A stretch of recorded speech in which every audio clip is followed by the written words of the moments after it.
You ever witnessed something at a wedding that made you think, you can't be serious?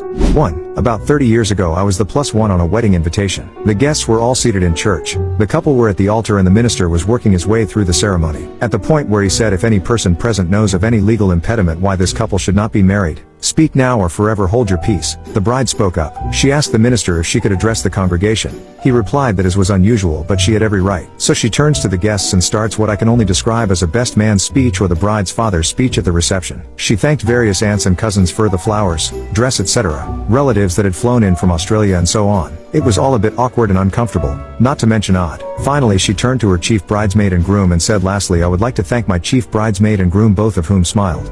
For sleeping together last weekend after his stag night and my hen night. And for those that don't believe it, here's the videotape. She marched out of the church, handing the tape to the groom's mother. 2. My grandparents told me this story. My grandparents got married in 1946 in coal country in rural Pennsylvania. The whole family